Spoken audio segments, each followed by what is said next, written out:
Praise the lord. మన విమోచకుడు, మన రక్షకుడు యేసుక్రీస్తు వారి శక్తి కలిగిన నామంలో ఈ రోజున దేవుని వాక్య ధ్యానంలోకి ప్రతి ఒక్కరికి మన దేవుని పేరట వందనాలు. కొద్దిమంది మాట మాట్లాడతారు, ఏమనంటే వాడున్న వేస్ట్, వ్యర్థం, సచ్చిన శవంతో సమానం, సచ్చిన శవంతో సమానం అని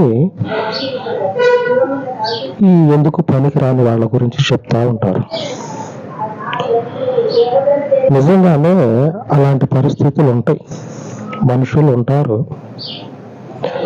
కాకపోతే వాళ్ళ వల్ల ఏ ఉపయోగం ఉండదు. వాళ్ళు కూడా అనుకుంటారు, అవును సచ్చిన శవంతో సమానం అని అనుకుంటారు, బతికే ఉంటారు. కాకపోతే జీవం అనేది ఏమాత్రం కూడా ఉండదు. వాళ్ళన్న మాట కరెక్ట్ అనిపిస్తుంది ఒక్కొక్కసారి. యేసుప్రభు అంటాడు, అటువంటి మనుషులకి జీవమును కలుగజేస్తా అని యేసుప్రభు వాక్యము సెలవిస్తూ ఉంది. నిజంగానే యేసుప్రభు అంటేనే జీవము. ఆయన జీవదాత అయి ఉన్నాడు, జీవాన్ని ఇచ్చేటువంటి దేవుడు అయి ఉన్నాడు. ఇప్పుడు ఈ పరిస్థితుల్లో ఉన్నటువంటి వారందరికీ కూడా దేవుడు ఆయన పాదాల వద్దకు వచ్చినట్లయితే చచ్చినటువంటి స్థితిలో ఉన్న వారిని జీవముతోటి లేవనెత్తగలిగిన దేవుడు, జీవముతోటి లేవనెత్తగలిగిన దేవుడు. అదే పరిస్థితిలో ఉన్నటువంటి దావీదు రాజుగారి దగ్గరకు పోయి డిస్కషన్ చేస్తాడు. ఏమనంటే చర్చిస్తూ ఉంటాడు శత్రువుల గురించి. ఈ దావీదు దగ్గరే జీవం అనేది లేకుండా బతుకుతా ఉన్నాడు. అటు ఇంట్లో ఏమాత్రం విలువ లేదు, బయట కూడా అంతే. ఇంట్లో జల్లనే రూపాయి బయట జల్లుతుందా? కొన్ని జీవితాలు అంతే, ఇంట్లో జల్లదు, బయట జల్లదు. కొన్నేమో ఇంట్లో జల్లుతుంది కానీ బయట అయితే చల్లకుండా పోతుంది, కొన్నేమో బయట జల్లుతూ ఇంట్లో జల్లవు. అట్లుంటాయి. ఈ దావీదు అయితే రెండుకి చెందినటువంటి రేవడు అన్నట్టు. ఇక అట్లాంటి మనిషి దావీదు. అయితే ఇప్పటి పరిస్థితుల్లో యేసుప్రభు గురించి చెబితే చాలా మంది అని అంటారు, కానీ దావీదు అట్లా అనలా. దేవుని జీవమును గుర్తించిండు దావీదు. ఎందుకంటే యేసుప్రభు ఆయన ఎంతకైనా తెగిస్తాడు ఒక మనుషుని కోసం. ఆ మనిషి ఎటువంటి పరిస్థితుల్లో అయినా ఉండని, యేసుప్రభు దగ్గరికి పోతే ఆ మనుషుని కోసం యేసుప్రభు ఏవైనా తెగిస్తాడు, ఏవైనా చేస్తాడు అనేటువంటి విషయాన్ని దావీదు గ్రహించిండు. ఎలాగో తెలుసా? మొదటి సమూయేలు గ్రంథము 17వ అధ్యాయము 36వ వచనంలో రాయబడ్డది. దావీదు మహారాజు కాకముందు పోయి ఆ దేశ రాజుతోటి డిస్కషన్ చేస్తాడు. అక్కడేమో సైన్యం అనేది వచ్చి యుద్ధానికి బోర్డర్ ఉంటుందిగా, ఆ బోర్డర్ దగ్గర కూర్చొని ఉన్నారు. యుద్ధం చేద్దామని చెప్పని వీళ్ళతోటి కూర్చొని ఉన్నారు. ఇక్కడేమో రాజుగారికి ఏమో ఓ పక్క భయం అవుతుంది, ఇంకో పక్క ఏమో వాళ్ళందరూ వచ్చి దేశం మీద పడతారేమో, యుద్ధం ఎట్లా జరుగుతుందో అని ఇక ఏం చేయాలో తోచక ఆలోచనలో పడిపోయాడు. అదే సమయంలో ఈ జీవం లేని మనుషుడు ఉన్నాడు కదా దావీదు, ఎందుకు పనికిరానటువంటి మనిషి ఉన్నాడు కదా, రాజుగారి దగ్గరికి పోయిండు.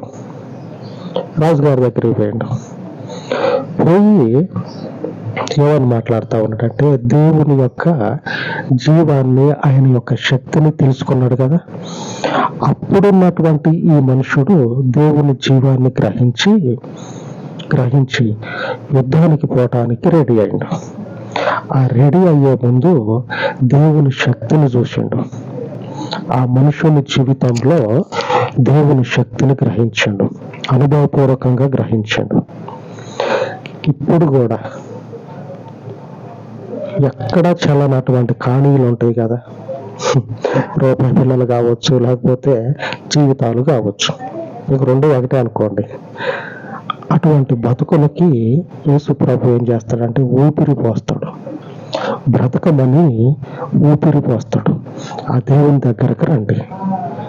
ఆయన తోసేసేటువంటి మనిషి కాదు. మీ చేతిలో పైకం ఉందా లేదా అని చూసే దేవుడు కాదు. ఆయన దగ్గరకు మీరు వస్తే మీ చేతిలో పైకం పెడతాడు ఆయన. మీ చేతిలో సమృద్ధిగా డబ్బులు పెడతాడు, దేవునికి ఇచ్చేంత పెడతాడు. లేదని చెప్పినని రాకుండా ఉండగాకండి. లేకపోతే ఎందుకు లేదని చెప్పినాను అనేటోళ్ళు ఎవరు లేరు, దేవుడు కూడా అడగడు. ఏం లేదు కదా, లేని వారే దేవుణ్ణి ఆశ్రయించి ఆయన దగ్గర నుంచి పొందుకుంటే అది ఆ జీవితము ఒక గొప్ప సాక్ష్యాన్ని ఇస్తుంది దేవునికి. ఈ దావీదు కూడా అటువంటి పరిస్థితిలోనే ఉన్నాడు. ఇంట బయట చల్లని రూపాయిగా విసిరేయబడ్డాడు. ఈ విసిరివేయబడినటువంటి మనుషుడు దేవుని యొక్క అపారమైనటువంటి శక్తిని అనుభవపూర్వకంగా తెలుసుకొని రాజు దగ్గరికి పోయి ఇలాగ మాట్లాడతాడు.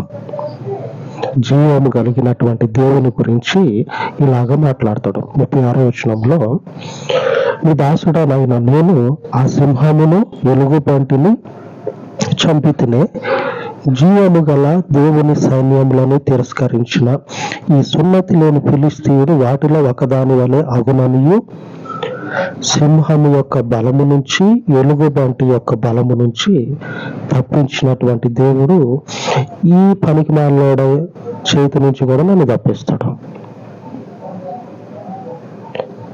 శత్రువు అయినటువంటి ఈ బలవంతుని చేతిలో నుంచి కూడా దేవుడు నన్ను విడిపిస్తాడు. కాబట్టి నన్ను యుద్ధానికి పంపించడానికి భయపడగాకు. నేను చల్లని కాణిలాగా ఉంటే మా ఇంటోళ్ళు బయటోళ్ళు అందరు కలిసి విసిరెత్తే పోయి ఆ గుట్టలంబడి ఆ పుట్టలంబడి తిరుగుతా గొర్రెలు మేపుకుంటా ఇట్లాగా తిరుగుతా ఉన్నప్పుడు దేవునితో సహవాసం అనేది ఏర్పాటయ్యి దేవుని యొక్క శక్తిని నేను గ్రహించా. ఎలాగంటే సింహం నాకు ఎదురుపడ్డది, ఎలుగుబంటి నాకు ఎదురుపడ్డది. కానీ మా ఇంట్లో వాళ్ళు కూడా ఈడు ఎందుకు పనికిరాని, ఈడు సచ్చిన శవంతో సమానం అని చెప్పిన నాన్ని ఆ గొర్రెలు అప్పచెప్పారు కదా. ఆ అప్పచెప్పినటువంటి నేను నాలో జీవమే లేకపోతే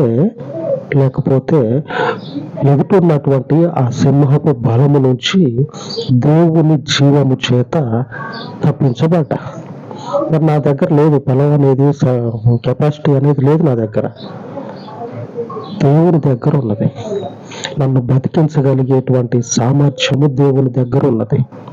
ఆ దేవుడు నన్ను ఏం చేసిందంటే ఆ సింహపు బలము నుంచి ఆ ఎలుగుబంటి బలము నుంచి. ఒకటి అనుకున్నావు, సింహం అంటే అడవిలో ఉండే వాటన్నిటికీ కూడా భయం, మనుషులకు కూడా భయమే. అడవిలో లేనటువంటి మనుషులకు కూడా సింహం అంటే భయమే. ఎందుకంటే ఒక్క దెబ్బ వేసిందంటే ఎక్కడో పడతాడు పోయి, అంతటి పవర్ ఉంటుంది సింహానికి. ఆ సింహాన్ని దేవుని యొక్క జీవము చేత దావీదు ఏం చేస్తాడంటే చంపేస్తాడు, అలా ఇరిచేస్తాడు దాని యొక్క బలాన్ని. దేవుని యొక్క శక్తిని ఎంతగా అనుసరించి ఎంతగా అనుభవించిండో చూడండి దావీదు. మనకి ఎదురుపడేటువంటి ఈ రకమైనటువంటి బలమైనటువంటి వాటిని జీవము లేని స్థితిలో ఉన్న మనము ఎదుర్కోవటం అసంభవం. మామూలుగానే బతకనేది దినదిన గండం. ఈ పరిస్థితుల్లో ఆ సింహపు బలము నుంచి ఎలా విడిపించబడాలంటే కాని పని, అది జరగదు. అది దాని చేతి కింద నలిగిపోవటం తప్పించి రెండో ప్రయత్నం అనేది ఏదీ లేదు. ఒకవేళ రెండో ప్రయత్నం చేసినా అది వదిలిపెట్టదు. బలవంతుడు పోతేనే బలవంతుని వదిలిపెట్టదు సింహం. ఈ మనిషి ఇంకా ఇండిలో పెట్టుకున్నాడు, ఈ మనిషిని వదిలిపెడతదా? అందుకే పోయి ఈ రెండు ఎగ్జాంపుల్ చెప్తాడు. దేవుని యొక్క జీవం అనేది ఇంతగా ఉన్నది నాకు తోడుగా. నేను బతకలేనటువంటి సందర్భంలో దేవుని జీవము నన్ను బ్రతికిస్తా ఉన్నది. కాబట్టి నన్ను పంపించడానికి నువ్వేం పికరావుకో, నువ్వేమి టెన్షన్ పడకు, బాధపడకు. రాజుగారికి ధైర్యం చెప్తా ఉన్నాడు యుద్ధ సమయంలో. రాజుగారికి యుద్ధ సమయంలో జీవము లేనటువంటి మనుషుడు, బతకటానికే నామమాత్రంగా ఉన్న మనుషుడు పోయి రాజుగారికి ధైర్యం చెప్తా ఉన్నాడు. ఏ పాటి దేవుని జీవము ఏ పాటి మనుష్యుణ్ణి ఎక్కడ నిలబెట్టి మాట్లాడిస్తా ఉన్నదో చూడండి. ఎంతటి దేవుని జీవం అయితే అంతటి మాటను పలికించగలదు. ఇటు ఇంట్లోనే మాట్లాడేటువంటి సామర్థ్యం లేనాడు. మాట్లాడినా ఎవరికరే నీకేం తెలుసురా, నీకేం తెలుసు అని చెప్పి ఆడ బయట గొర్రెలను తీసుకొని పోయి మాట్లాడొచ్చిన పెద్ద మనగాడు అని ఇసిరేసేటోళ్ళు, తీసి పడేసేటోళ్ళు. మన ఇంట్లో చెత్తను ఎట్లాగైతే ఆ డస్ట్బిన్లో నూకేస్తాం, అట్లా పక్కన పెట్టేస్తాం, దాన్ని తీసుకొచ్చి ఇంట్లో అయితే పెట్టుకోగా అట్లాగా విసురునూకారు ఆ పక్కకి. దేవుని జీవమును కలిగినట్లయితే నిలబడతారు. దేవుడు వాగ్దానం చేస్తా ఉన్నాడు, ఎదురుపడేటువంటి బలమైనటువంటి వాటినన్నిటిని కూడా ఆయన జీవము చేత మనల్ని నిలబెట్టడమే కాక మనకి ఒకనొక స్థితిని, ఒక జీవితాన్ని ఇస్తుంది. ఆ జీవమై ఉన్నటువంటి దేవుని వాక్యం ఈ రోజున మనకి ఏమని వాగ్దానం చేస్తా ఉన్నదంటే, ఈ దినపు దేవుని వాగ్దానము ఈ రోజున మన వాక్య ధ్యానములో భాగంగా ద్వితీయోపదేశకాండము 30వ అధ్యాయము 20వ వచనంలో రాయబడి ఉన్నది.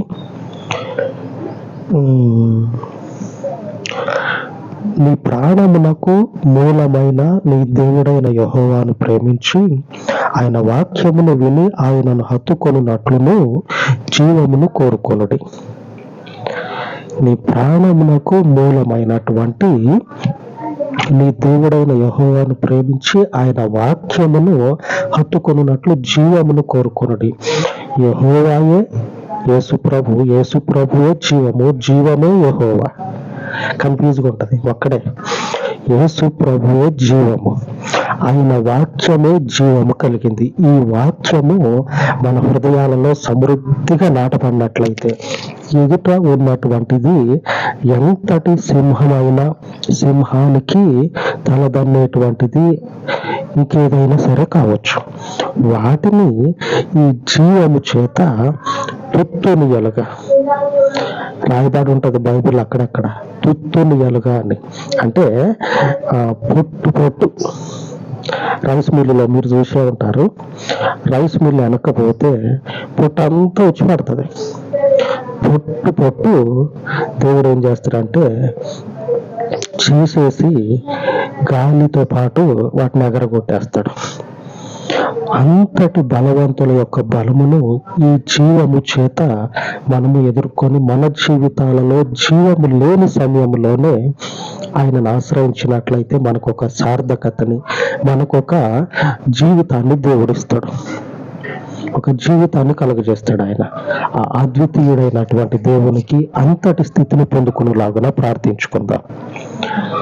పరలోకపు ఇమ్మానుయేలు దేవా, ఈ జీవమైనటువంటి సత్యవాక్యములను హృదయమందుంచుకొని ఎదురయ్యేటువంటి సింహపు బలము లాంటి ప్రతి పరిస్థితిని కూడా జీవమై ఉన్నటువంటి నీ వాక్యమే జీవము, నీవే జీవమై ఉండగా ఈ జీవమై ఉన్నటువంటి నీతో పరిశుద్ధుడా నడుచుచు ఉండగా జీవము లేనటువంటి స్థితిలో, నిస్సహాయ స్థితిలో మనుషులము ఉన్నా సరే లేని వారముగా ఎంచబడుచున్నటువంటి పరిస్థితుల మధ్యలో ఉంటూ ఉండగా మాకు తోడయ్యుండి నీ జీవము చేత ఉన్నటువంటి ప్రతి బలమైనటువంటి పరిస్థితిని ధర్లకిందులుగా మార్చి దావీదునకు ఏ రీతిగా జయమునిచ్చి జీవితానికి ఒక ధన్యతను తీసుకొని వచ్చి ఉన్నావో అదే ధన్యతను ఈ దినమున నీ జీవమును ఆశ్రయించినటువంటి మా వారందరికీ అనుగ్రహించమని